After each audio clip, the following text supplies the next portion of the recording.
नमस्कार, स्वागत है आपका। आप देख रहे हैं हर खबर हिमाचल प्रदेश। मैं हूं आपके साथ अनाया शर्मा। शुरुआत करेंगे खबरों के विस्तार से।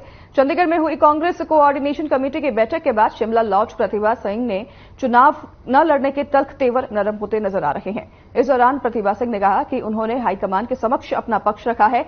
इसके साथ ही प्रतिभा ने कहा है कि कांग्रेस चुनाव में मजबूत प्रत्याशी उतारेंगी और जीत हासिल करेंगी। साथ ही उन्होंने कहा कि कोऑर्डिनेशन कमेटी की बैठक में लोकसभा चुनाव के साथ उपचुनाव में टिकट को लेकर चर्चा हुई है और हाईकमान आगे का फैसला लेगा।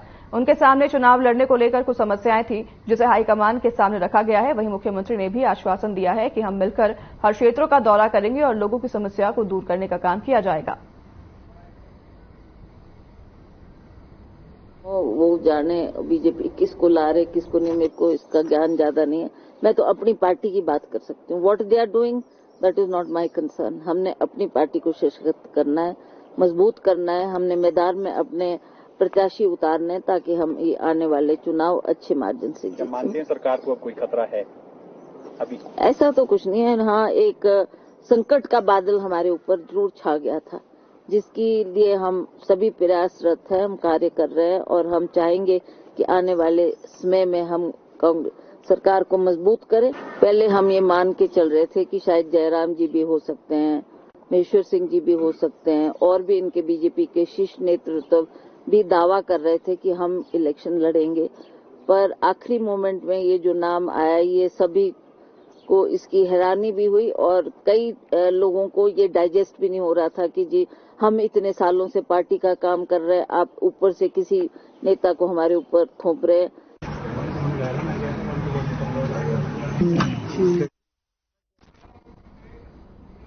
हिमाचल प्रदेश में लोकसभा चुनाव के साथ 9 विधानसभा सीटों पर उपचुनाव होने हैं। वहीं 3 निर्दलीय ने भी विधायक की सदस्यता से इस्तीफा दे दिया है। बता दें कि नालागढ़ में भी उपचुनाव होने हैं।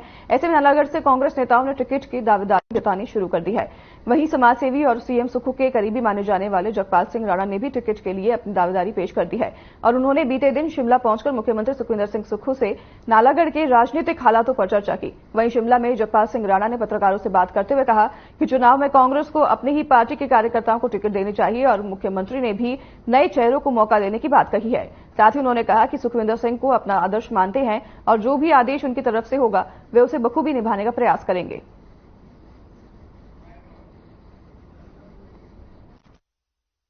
माननीय मुख्यमंत्री जी को हमने जन्मदिन की बधाई दी और साथ साथ चर्चा हुई नालागढ़ की राजनीति को लेकर, क्योंकि नालागढ़ में जो विधायक थे वो आजाद थे। किसी टाइम वो स्टेज पे चढ़ के रो रहे थे कि बीजेपी ने उनका टिकट काट दिया, तो वो वहां स्टेज पे रोए और जनता का उन्होंने समर्थन लिया, सिंपैथी ली और विधायक बने। ऐसा क्या कारण हुआ कि उनको इस्तीफा देना पड़ा, जबकि वो तो विधायक रह सकते थे? वो ऐसे ही जिसको वो समर्थन देना दे सकते थे, वो तो आजाद हैं। तो यहाँ कहीं ना कहीं एक कड़ी जुड़ती है कि कुछ ना कुछ लेन देन की बात।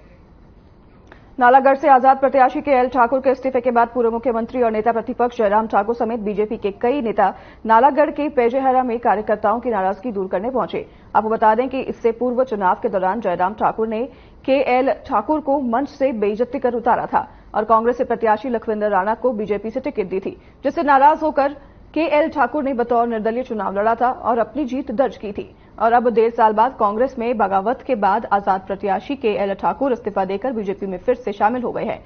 नालागढ़ विधानसभा में भी चुनाव करवाए जा सकते हैं। सपोर्ट किया था नालागढ़ की जनता के लिए, वो पर्पज भी हल नहीं हो रहा था। नालागढ़ की जनता का जो काम था वो भी नहीं हो रहा था, तो सरकार को सपोर्ट करने क्या उचित था? कांग्रेस में ज्वाइन नहीं किया, कांग्रेस मैंने कहा ही न कह सकता हूँ, तो इसलिए मैं विचारधारा के साथ आया हूँ। लखविंदर राणा जी के बारे में कुछ नहीं कहना चाहता हूँ, कोई बुरा नहीं, मैं नहीं कहता। लखविंदर राणा जी को साथ लेकर चलेंगे? साथ चले, अच्छी बात है। केएल ठाकुर जी हमारी पार्टी के बहुत साथी रहे हैं, हमने वर्षों तक साथ में काम किया है। पार्टी से एक दौर ऐसा आया था जब टिकट नहीं हो पाया था, तब भी इन्होंने जो है चुनाव लड़ करके कुछ भी पार्टी के खिलाफ नहीं बोला था। और हिमाचल प्रदेश में जो वर्तमान में सुखविंदर सिंह सुक्खू की सरकार ने जिस प्रकार के व्यवहार इनके साथ किया, जिस तरह का तौर तरीका इनके क्षेत्र को लोकसभा चुनाव के साथ कुछ स्थानों में विधानसभा चुनाव का ऐलान के साथ ही राजनीति हर दिन समीकरण पैदा कर रही है। बीजेपी और कांग्रेस दोनों पार्टियों में दल बदलने की प्रक्रिया भी तेज होती जा रही है। बीजेपी नेता और धर्मशाला से चुनाव लड़ चुके राकेश चौधरी ने बीजेपी को अलविदा कह दिया है। सुधीर शर्मा के बीजेपी में शामिल होने के बाद उन्हें बीजेपी से टिकट मिलने से राकेश चौधरी ने हर हालत में चुनाव लड़ने का ऐलान कर दिया है। राकेश चौधरी ने सुधीर शर्मा को टिकट मिलने के बाद पार्टी के तमाम पदों से इस्तीफा दे दिया। राकेश चौधरी ने अपने समर्थकों के साथ बैठक भी की और अगला कदम क्या होगा इसको लेकर जल्द निर्णय लेने का ऐलान किया है। राकेश चौधरी ने कहा कि भारतीय जनता पार्टी ने बिना किसी जानकारी के उनकी टिकट कटती है और ये फैसला आनन फानन में लिया गया फैसला है। आगे राकेश चौधरी ने कहा कि जनता का समर्थन और आशीर्वाद रहा तो वह आजाद चुनाव लड़ेंगे या फिर किसी पार्टी से भी चुनाव लड़ सकते हैं।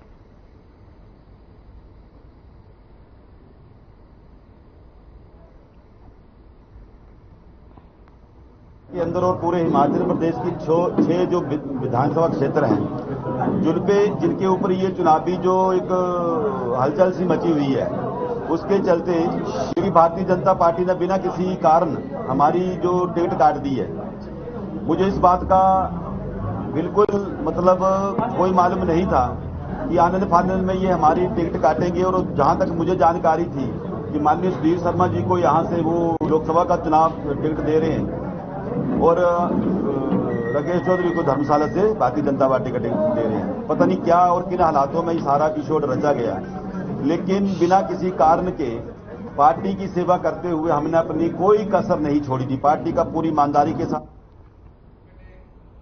मुख्य संसदीय सचिव संजय अवस्थी कांग्रेस के कार्यकारी अध्यक्ष बनने के बाद पहली बार सोलन पहुंचे, जहां पर कार्यकर्ताओं ने उनका भव्य स्वागत किया।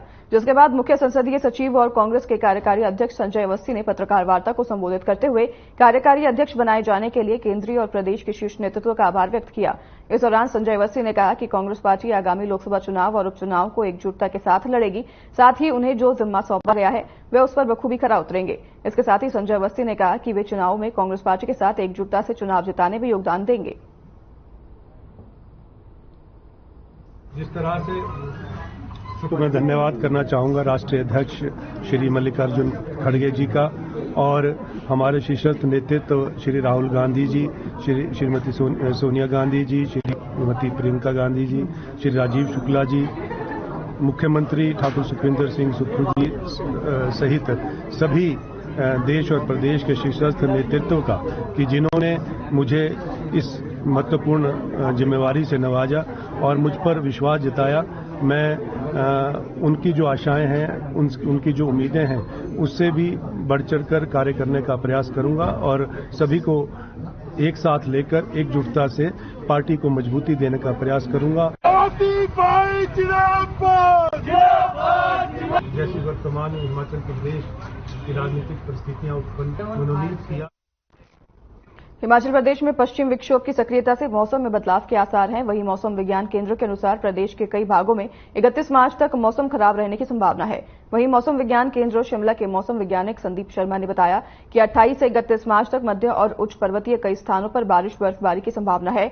वहीं निचले और मैदानी भागों में भी बारिश के आसार हैं। इस दौरान कई स्थानों पर अंधड़ जलने और ओलावृष्टि के येलो अलर्ट भी जारी किए गए हैं। इसके साथ ही उन्होंने बताया कि तापमान में कुछ बढ़ोतरी दर्ज की गई है। वहीं प्रदेश के ऊना जिला में सर्वाधिक तापमान 33 डिग्री सेल्सियस दर्ज किया गया है।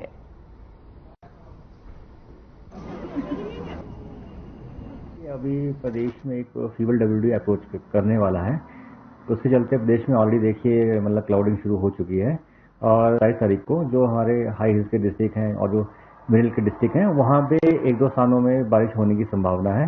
फिर देखिए 28 तारीख को ये जो रेनफॉल एक्टिविटी है ये पूरे प्रदेश में ही होने की संभावना है और फिर एक WD प्रदेश को फिर से इफेक्ट करेगा 29 तारीख को। तो इसके चलते देखिए 28 तारीख से लेके 31 मार्च तक ये जो बारिश का जो दौर है ये पूरे प्रदेश में देखने को मतलब मिलेगा। इसके चलते देखिए 28 तारीख से देखिए 28, 29, 30, 31 को जो हमारे क्षेत्र हैं कांगड़ा, मंडी, कुल्लू, शिमला, सिरमौर, सोलन, यहाँ पे थंडरस्टॉर्म लाइटनिंग होने की संभावना है, साथ में तेज हवाएं भी चल सकती हैं। फिलहाल इस बुलेटिन में हमारे साथ बस इतना ही। आपसे लेंगे विदा। नमस्कार।